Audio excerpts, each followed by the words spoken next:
Buenas noches, amada iglesia. Dios los bendiga. Para mí siempre será un enorme placer poder saludarlos, compartir con ustedes un espacio donde podemos predicar y enseñar la palabra de Dios. Les pido por favor que dispongan su corazón, que permitan que el Espíritu Santo hoy toque su vida y les hable a su corazón.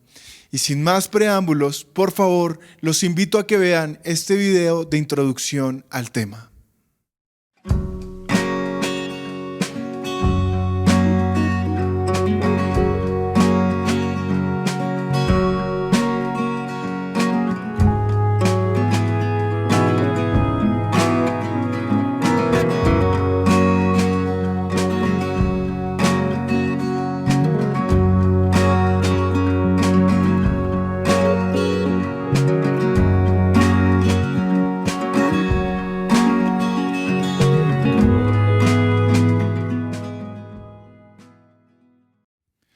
Dice la santa palabra de Dios en el Evangelio de Mateo, capítulo 7, versículo 15 al 20.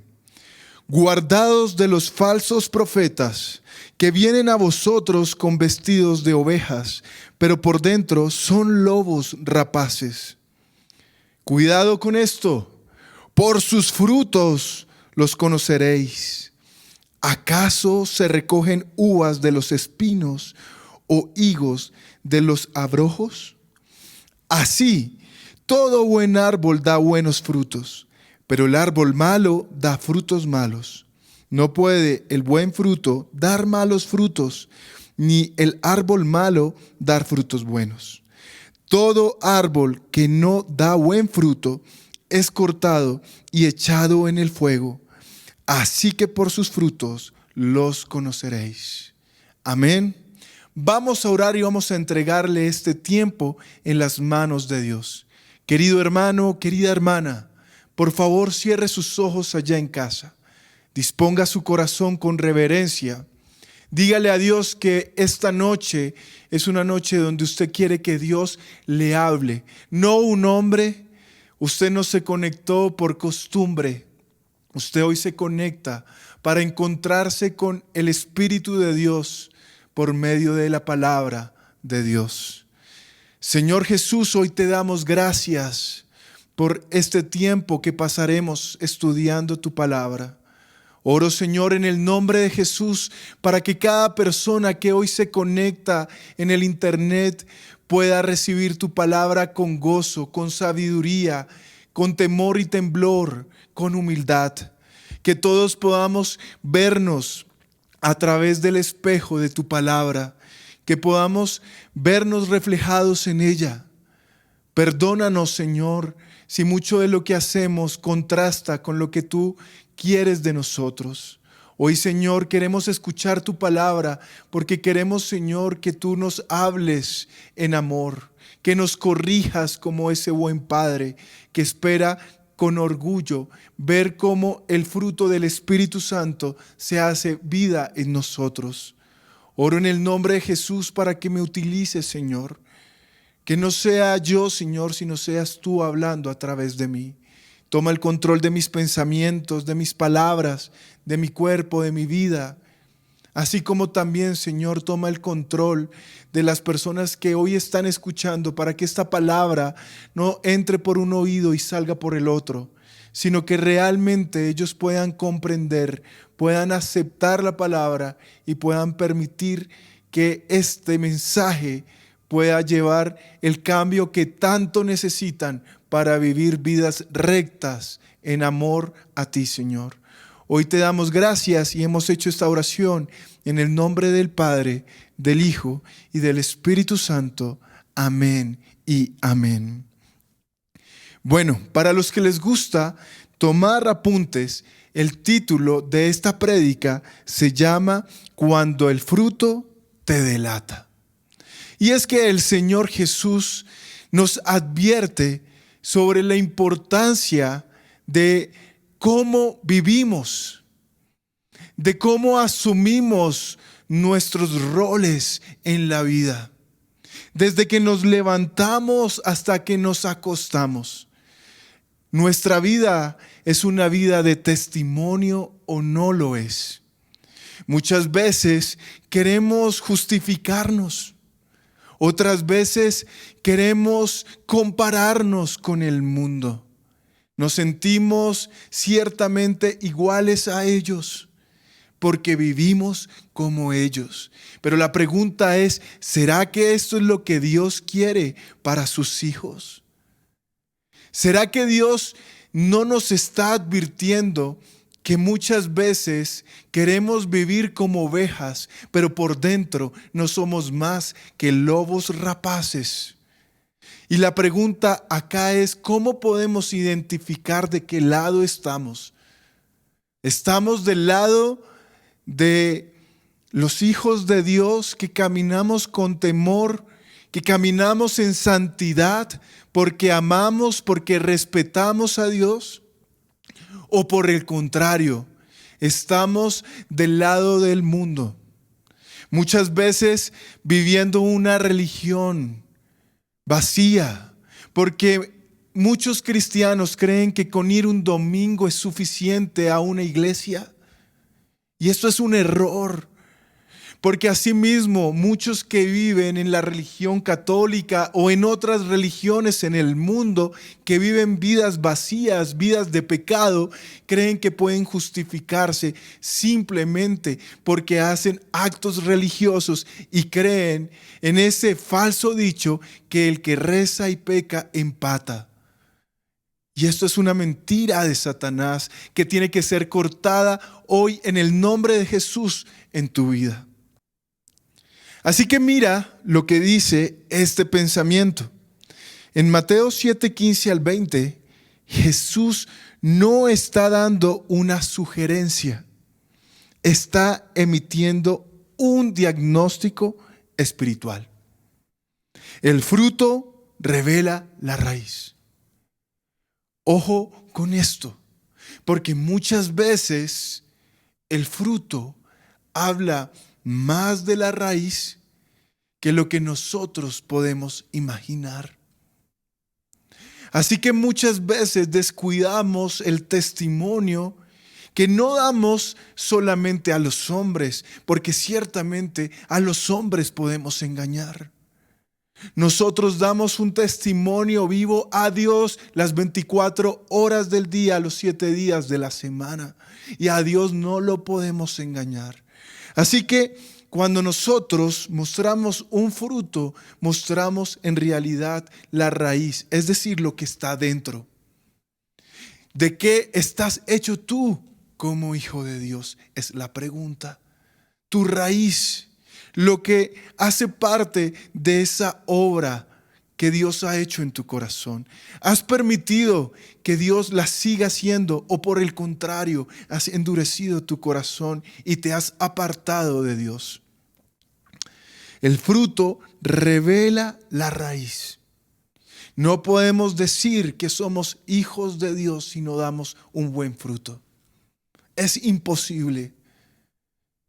Hoy en día, muchos de los cristianos que van a las iglesias viven vidas muy livianas, vidas sin fruto.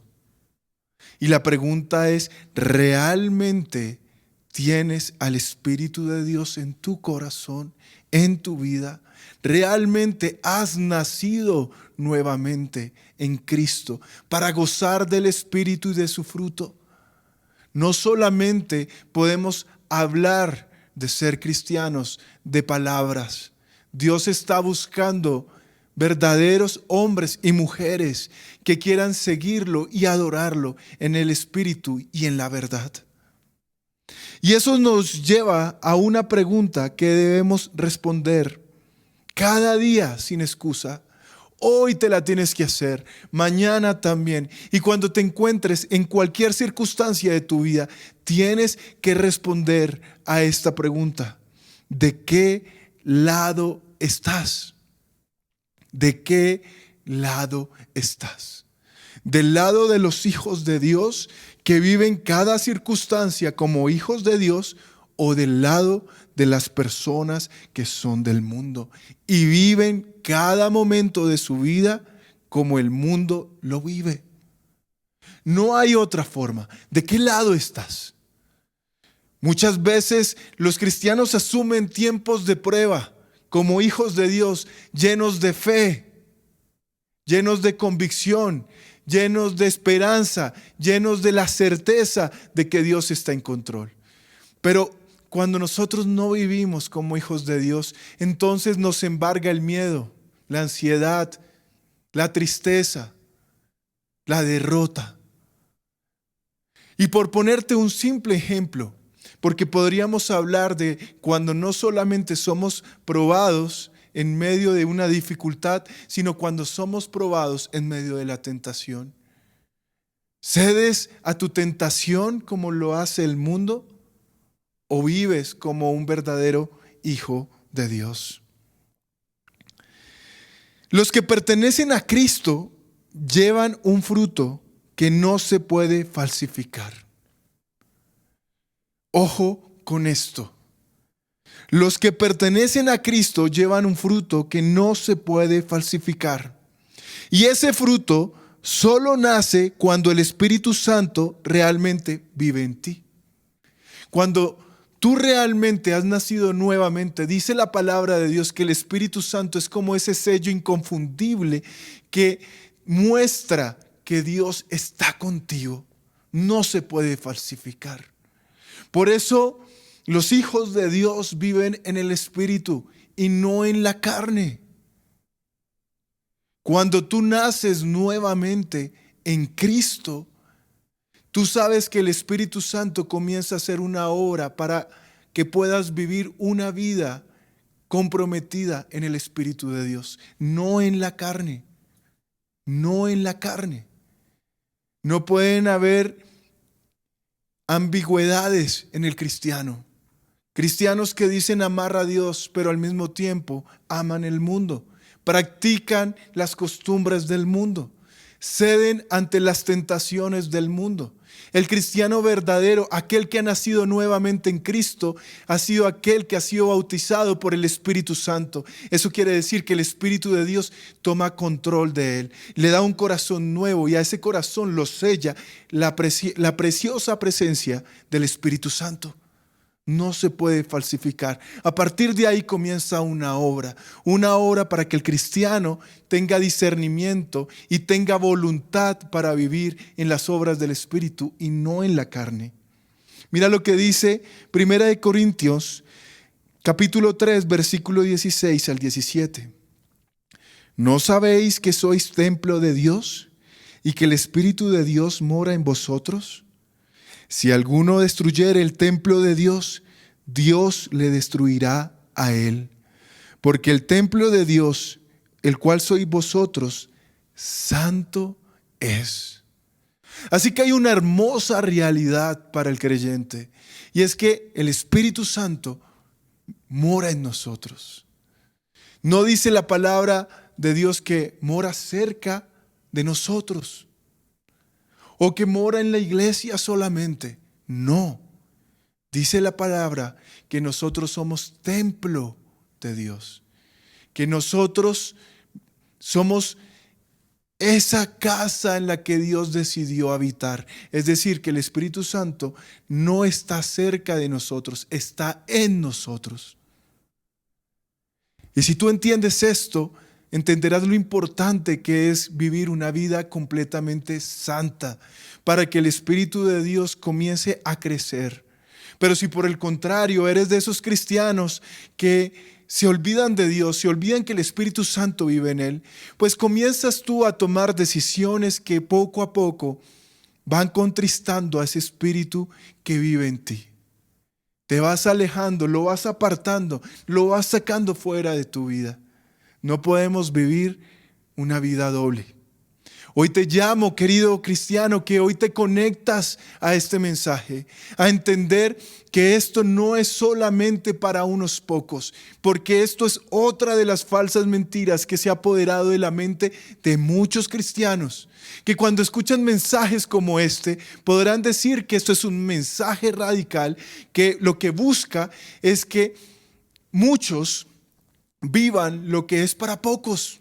¿Qué quiero decir con esto? Que muchos son los que piensan que la vida cristiana, la vida en santidad es para unos pocos, para un pastor, para un líder, para las personas que sirven en un ministerio. Pero resulta que Dios dejó su palabra como una muestra de lo que Él quiere para toda la iglesia. Eso te involucra a ti, hermano.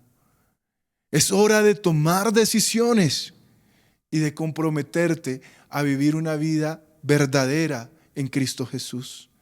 Por eso, segundo, el fruto se vive completo, no a medias.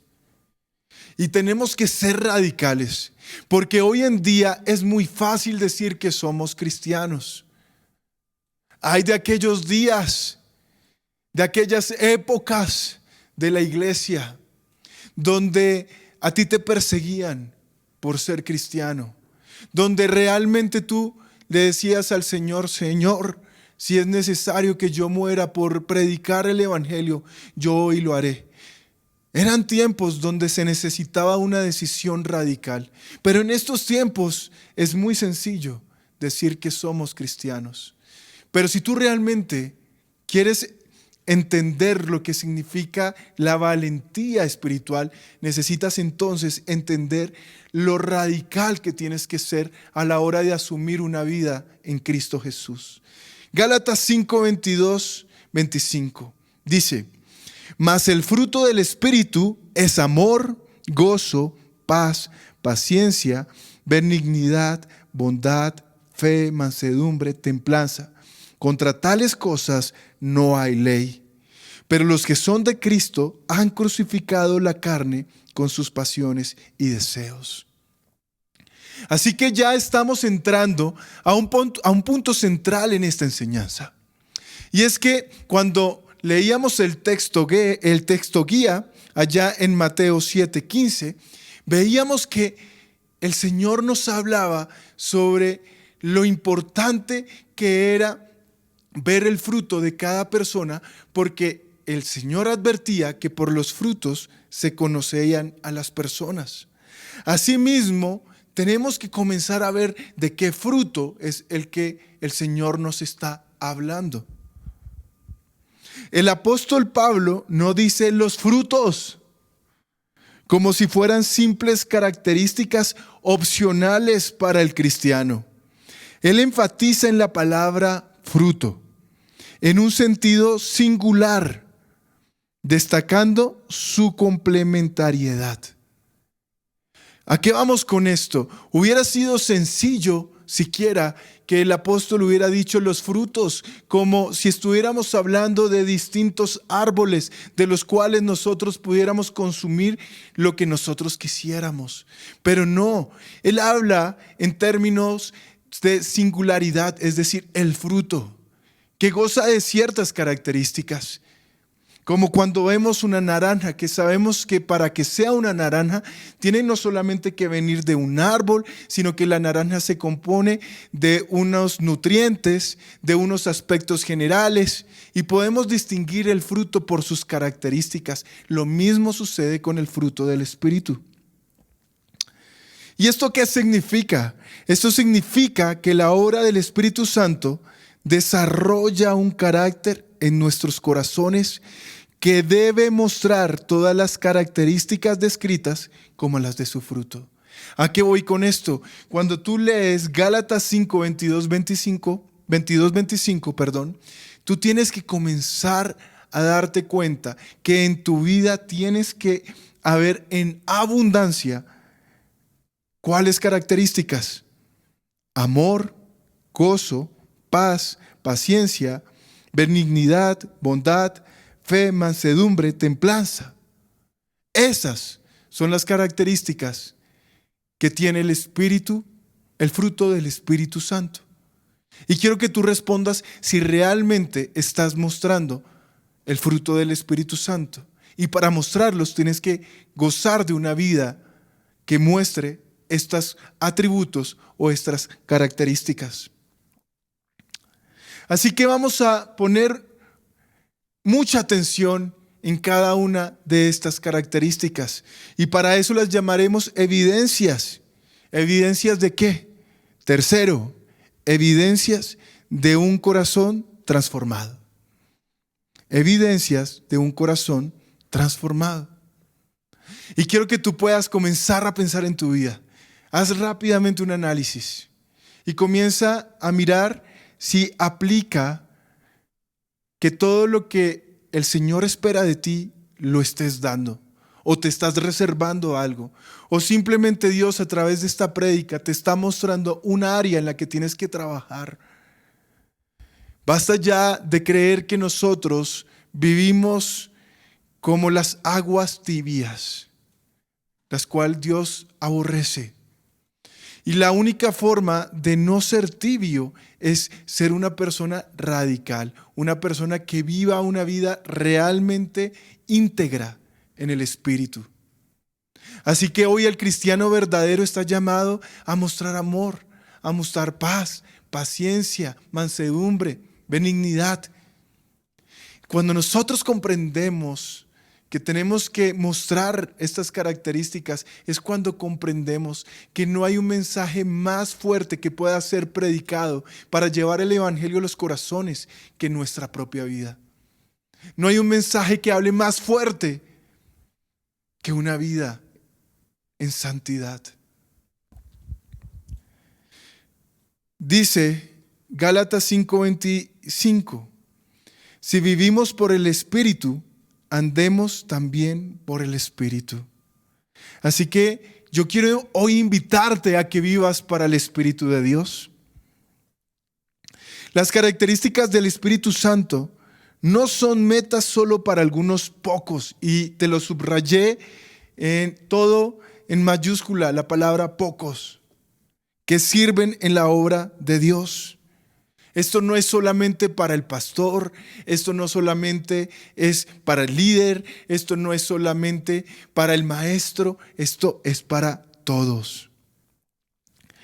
Solamente porque sirven en la obra de Dios, sino son las señales vitales de todo verdadero creyente que ha sido regenerado por el Espíritu Santo. Quiero que puedas comenzar a evaluar si realmente estás dando el fruto del Espíritu Santo. ¿Recuerdas cómo se llamaba este estudio?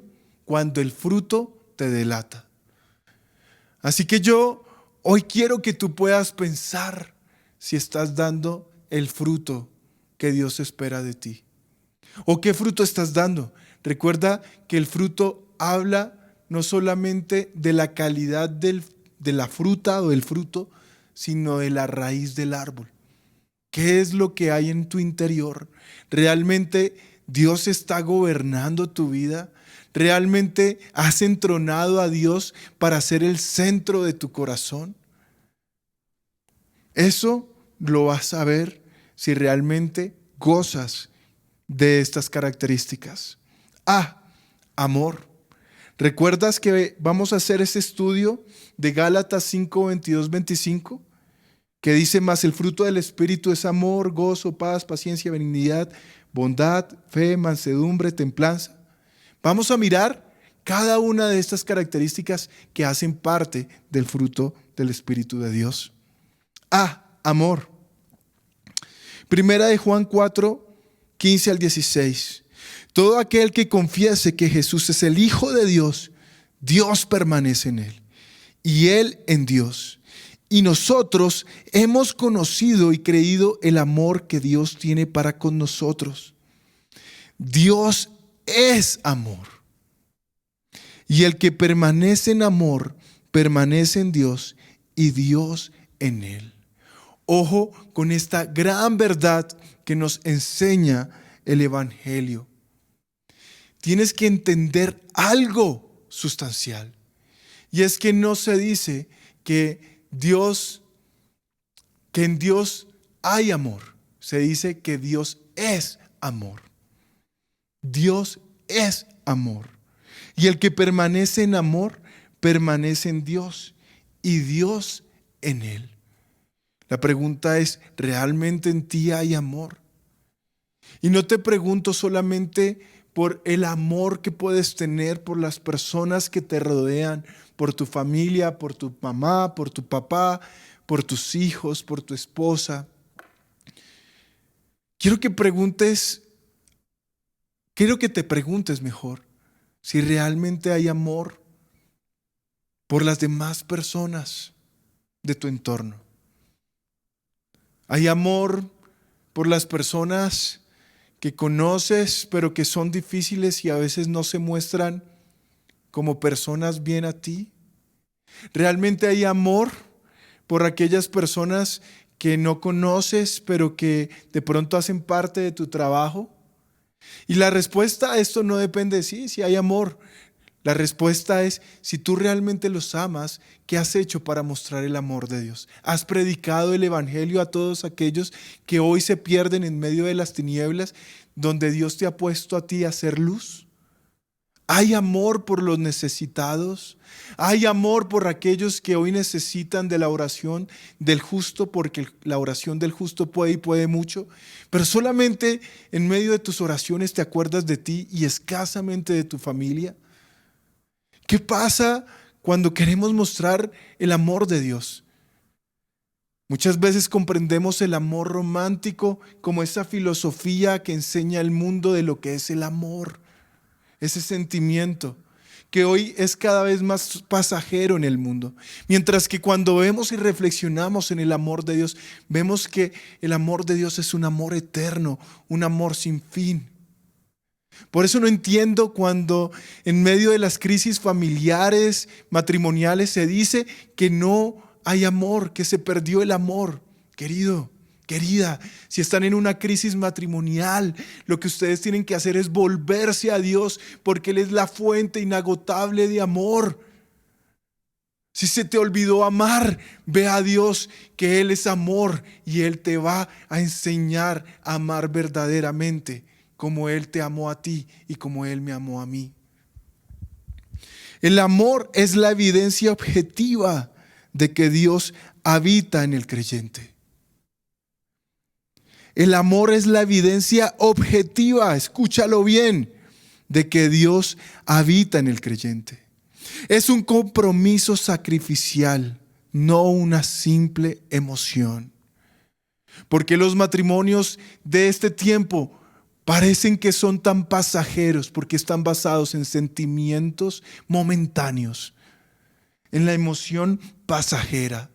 Pero cuando tú centras tu amor en esa fuente inagotable que es Dios, cuando tú sabes que es un amor eterno, cuando tú sabes que es un amor sacrificial, entonces entiendes que es un amor que no solamente se demuestra con palabras o por momentos, sino que tú lo demuestras con tu vida, de la misma forma que Jesús lo hizo en la cruz del Calvario, al dar su vida, al no estimar nada, a no reservarse siquiera una gota de su sangre por amor a ti y por amor a mí.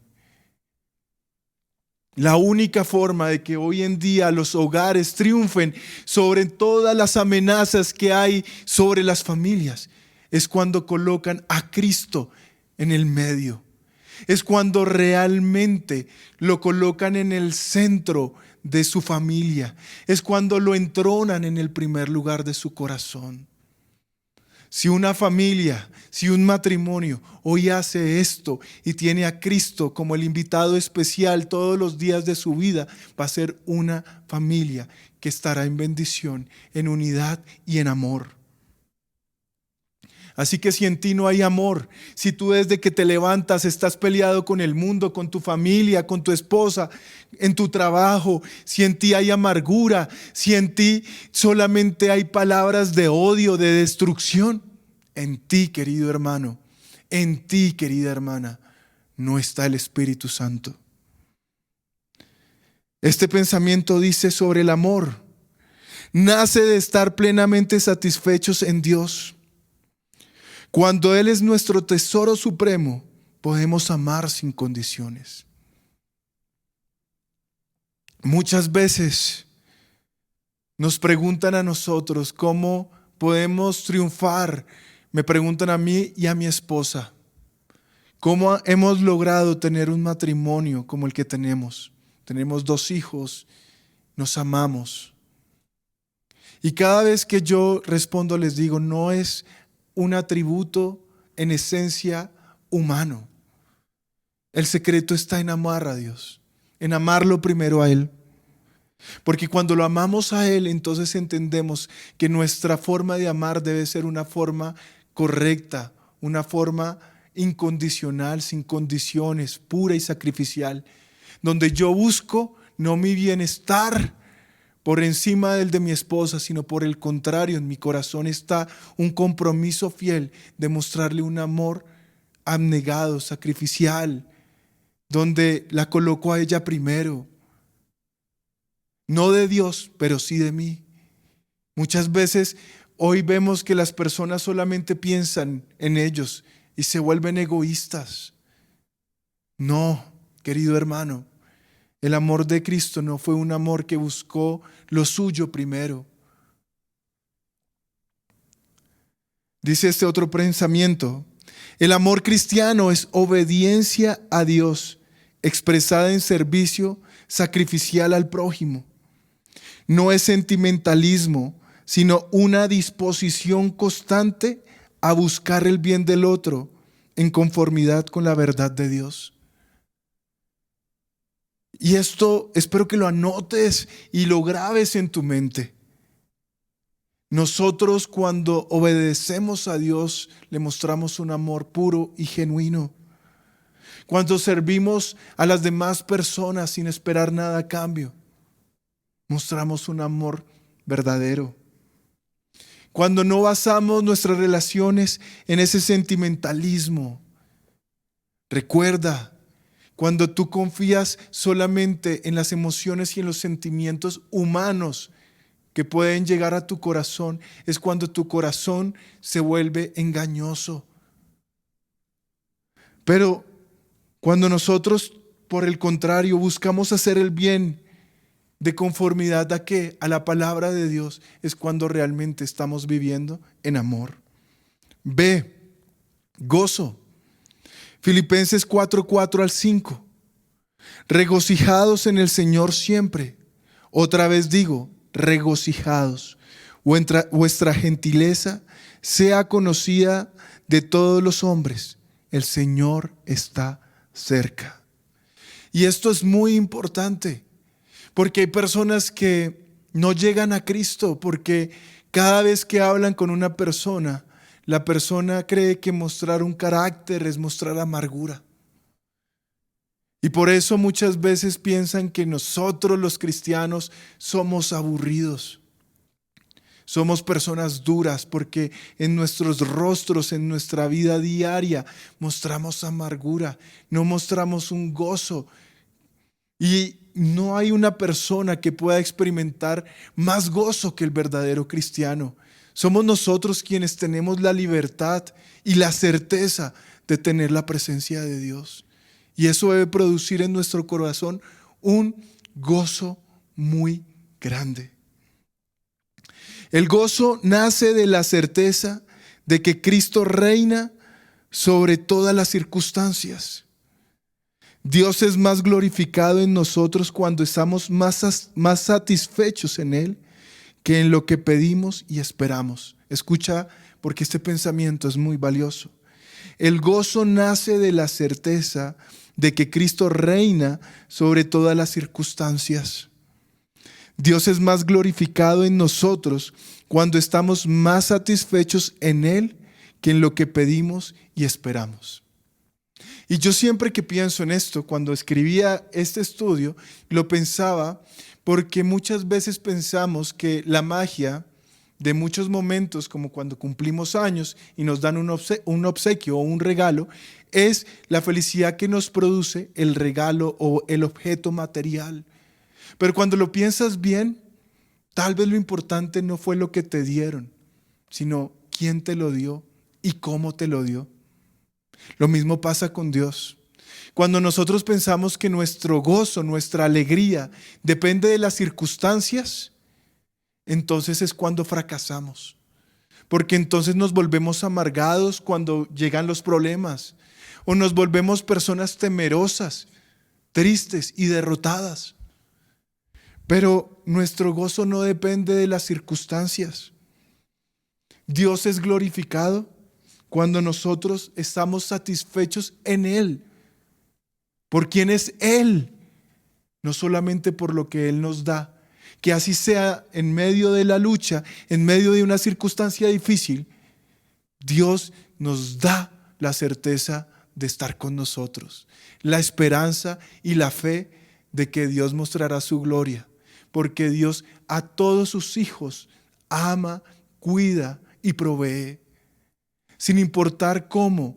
Claro, el cristiano experimenta pruebas, claro, pero es allí donde conocemos a ese Padre amoroso, a ese Padre que pelea nuestras peleas, a ese Padre que escucha nuestras oraciones y que no solamente las escucha, sino que las responde. El gozo no se basa en la comodidad ni en la prosperidad, sino en la verdad inmutable de la salvación. Es la respuesta natural de quien confía en la soberanía de Dios. Así que yo sé que mientras pasemos por este mundo, estaremos llevando nuestra cruz, que es pesada. Quien te diga que es liviana, te está diciendo una gran mentira. Pero mientras pasemos en este mundo terrenal, por distintas pruebas, nuestra mente no debe estar puesta en lo pesado que está siendo llevar esta cruz, o en los problemas, o en las circunstancias. Por el contrario, que nosotros tengamos claro cuál es nuestra meta y que podamos poner nuestros ojos por encima de lo terrenal.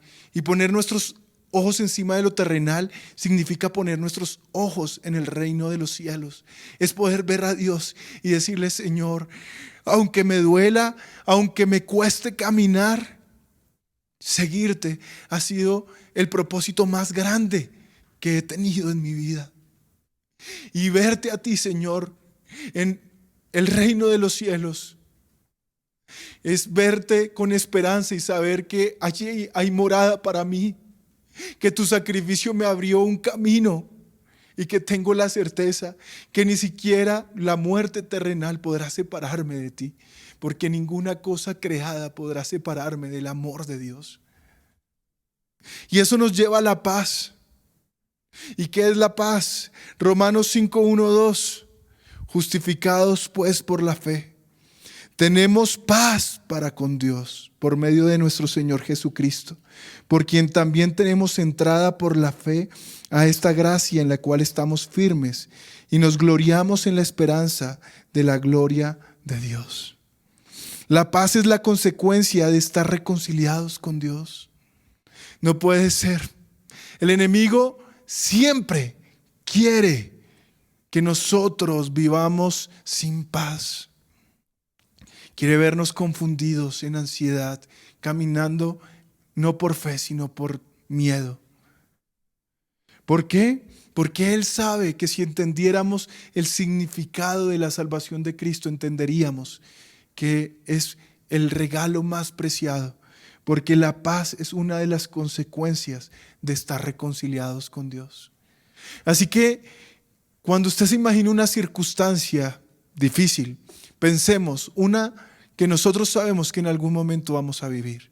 Porque la única certeza que tiene el hombre es que así como un día nació, un día morirá. Y yo quiero que pienses que muchas veces nuestros temores nacen de momentos que nos hacen ver el fin.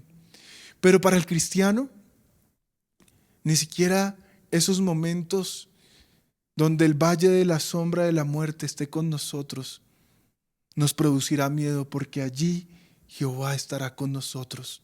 Bien lo dice el Salmo 23.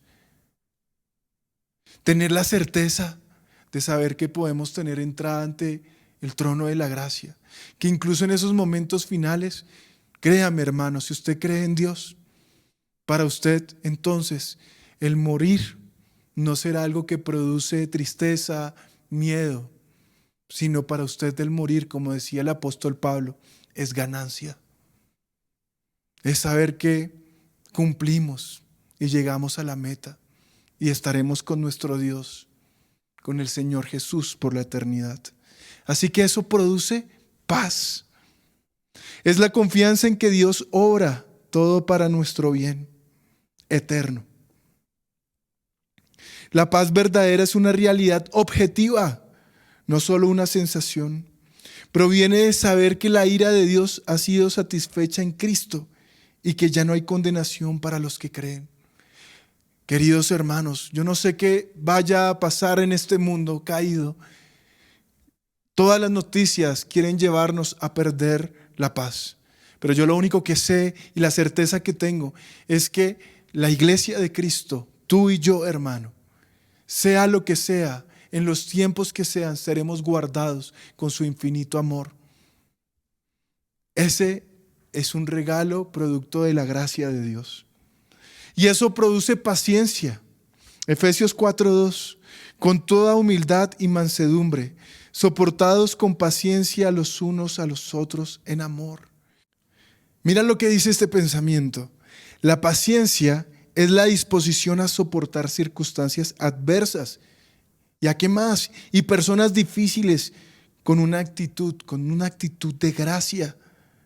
Porque entendemos que Dios está obrando incluso en el retraso, cuando de pronto son tiempos difíciles, cuando nos sentimos que nos ha tomado el tiempo.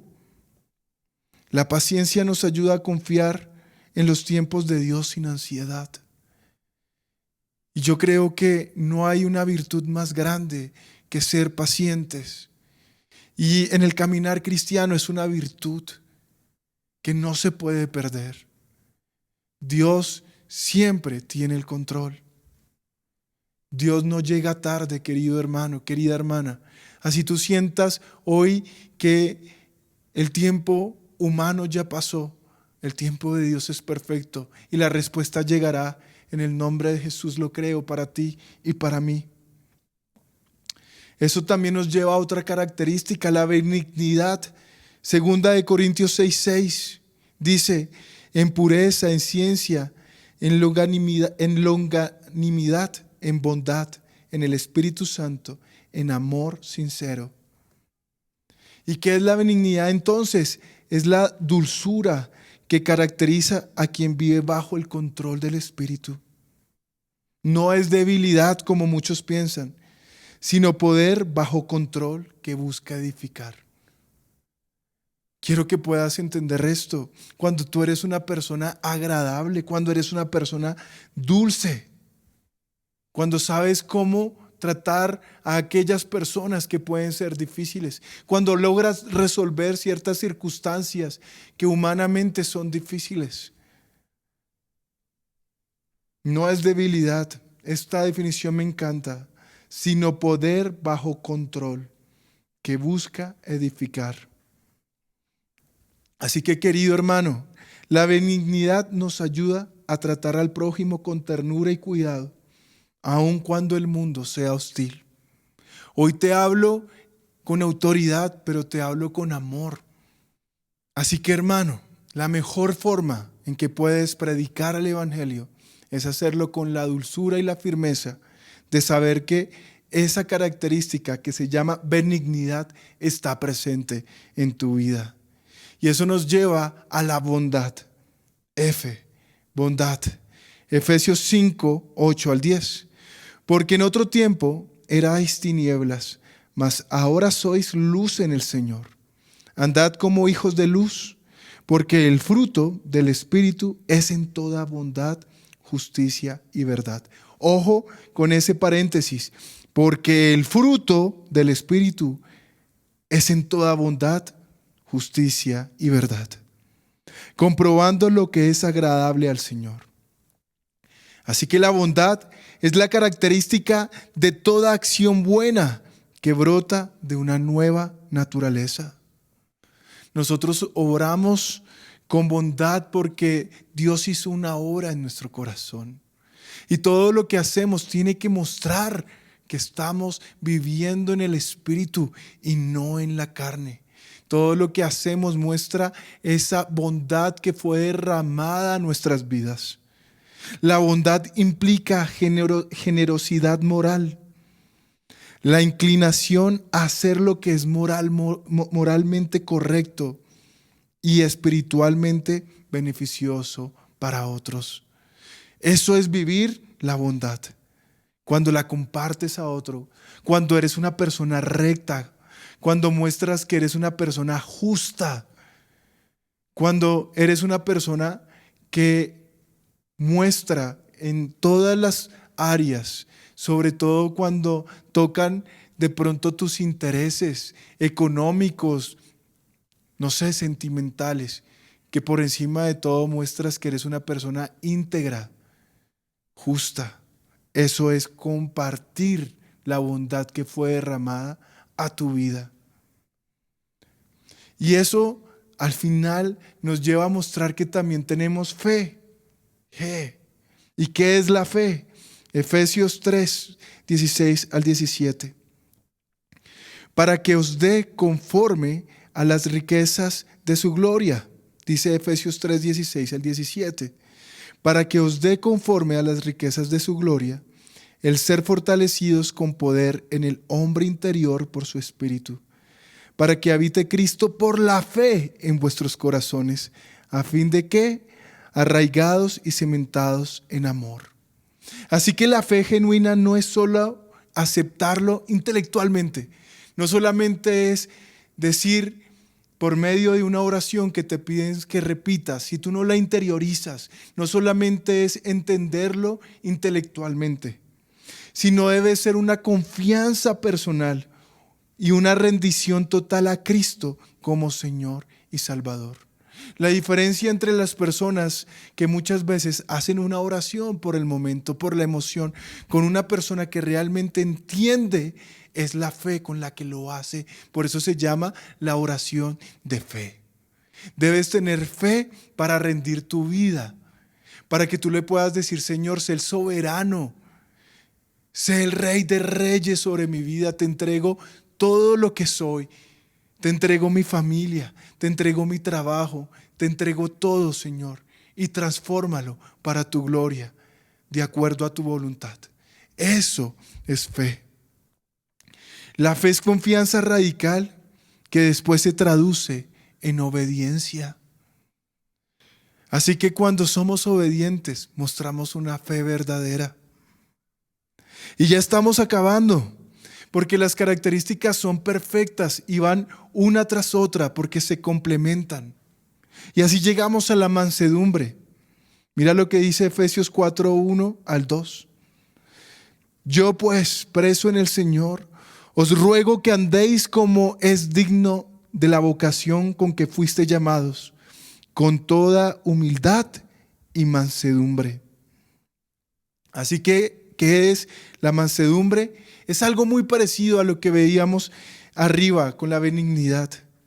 La mansedumbre, al igual, es poder bajo control. Es decir, es control y dominio propio. Resultado de una sumisión voluntaria a la autoridad de Dios y una disposición a no buscar venganza personal. Cuando somos mansos, somos personas que tenemos control y dominio propio. Cuando no nos igualamos con el que nos maltrata, nos ultraja, nos humilla. Cuando no respondemos con violencia. Cuando podemos llevar a cabo tareas que para cualquier ser humano son difíciles, pero para la persona que está en el Espíritu no lo es, y es colocar la otra mejilla. Usted, cuando habla con una persona honestamente y le pregunta: usted, hermano, en medio de su dificultad familiar, de su pelea matrimonial, ¿usted en algún momento hizo silencio y tuvo una actitud como quien coloca la otra mejilla? Y las personas se quedan calladas porque muchas veces les es más fácil abrazar su carne, su ego, su orgullo, su ira. Y entonces no pueden mostrar una mansedumbre. En otras palabras, es responder con humildad sin renunciar a la verdad. Muchas veces tú puedes mostrar un punto sin necesidad de humillar, sin necesidad de igualarte. Los que somos hijos de Dios tenemos la tarea de predicar el Evangelio en medio de los gritos, del odio y de todo lo que se opone a la palabra de Dios con el perfecto amor de Cristo. Y no hay un contraste más grande que llevar a las personas a encontrarse con Dios por medio del opuesto a lo que ellos ofrecen: violencia, muerte, odio. Acá, en el Evangelio de Cristo, Él muestra la certeza porque Él dice que es la verdad. Él muestra un camino y Él muestra una vida. Y todo gracias al amor de Él. Y esto nos lleva, por último, a la templanza. Segunda de Pedro 1, 5 al 7. Vosotros también, poniendo toda diligencia por esto mismo, añadid a vuestra fe virtud, a la virtud conocimiento, al conocimiento dominio propio, al dominio propio paciencia, a la paciencia piedad, a la piedad afecto fraternal y al afecto fraternal amor. Y acá otra vez muestra una cadena de muchas de estas características. Y esto también nos lleva a entender que la templanza es autocontrol espiritual. Es la capacidad de someter las pasiones y apetitos a la autoridad de Cristo por medio del Espíritu Santo. Así que cuando tú digas: Dios, necesito algo, pide por templanza para que puedas controlar los deseos de tu carne, tus pasiones. Por eso la templanza también se puede traducir como el control de los deseos y pasiones de la carne para agradar a Dios. Y es elegir lo eterno sobre lo momentáneo. Queridos, quiero terminar esta enseñanza invitándote a que puedas evaluar cada una de estas características. Quiero que puedas preguntarte si tú realmente estás viviendo en medio del amor, si en tu vida hay gozo suficiente, si no has perdido la paz, si realmente en ti hay paciencia, si cumples con lo que Dios te enseñó sobre la benignidad, si sabes que Dios es bondadoso contigo, tú has mostrado bondad, si realmente tu fe es genuina, si eres una persona con una mansedumbre al tratar a los demás y si en ti hay una verdadera templanza. Así que cierra los ojos y haz una oración a Dios y dile: Señor, yo te pido perdón porque entiendo que son mis frutos los que me delatan. Entiendo, Señor, que no puedo vivir a medias. Entiendo que tal vez no estoy haciendo la tarea completa. Te pido perdón, Señor. Y te pido que hoy, por el contrario, me permitas tener un encuentro personal con el Espíritu Santo. Y habla allí con el Espíritu, porque Él trajo esta palabra para que tú pudieras encontrarte con Él en esta noche, allá en tu casa. No hay un lugar más secreto que en el que en estos momentos te encuentras. Y habla con Él, pídele perdón. Dile: Señor, te pido perdón porque me doy cuenta que he encontrado la raíz de mis fallas. Seguramente he dado un fruto a medias. De pronto he descuidado muchas áreas de mi vida. Y hoy me doy cuenta, Señor, que estás trabajando en mi interior. Y si tú oras con fe, Él va a colocar ese fruto en tu vida. Y es un fruto completo, con cada una de estas características.